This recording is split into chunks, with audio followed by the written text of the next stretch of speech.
How to insert signature in Excel. Hello everyone, and let's get started. With the innovations and the use of the digital signature, it is quite essential for you to know how to insert the signature in Excel as well.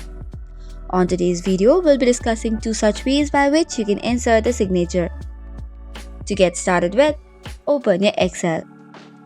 From the ribbon section, go to the Insert tab, and if you check on the right side of the page, you will see a text section. Click on the drop down menu and tap on Signature Line.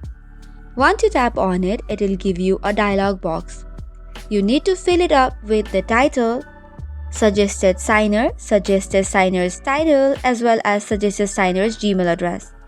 Once you have given all of this, tap on OK and it will create a section whereby you can add up your signature. For that, you'll just have to tap on OK button. Now to add signature on this page, you just have to double click on it.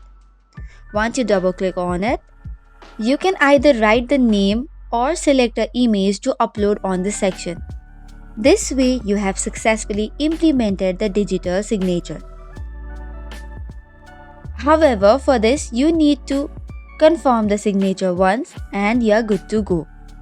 But if you delete or edit the word, it will be removed again. So let's move on to the second step of creating or inserting the signature. For this, go to the Insert tab and then click on Pictures and select from this device. Now go to the location where you have saved your digital signature. Just tap on it and then click on Insert. Now you can merge it or make the size of the signature better.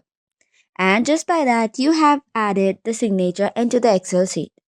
That is all for today's video. For more such contents, do not forget to hit the like and subscribe button. Thank you and keep watching.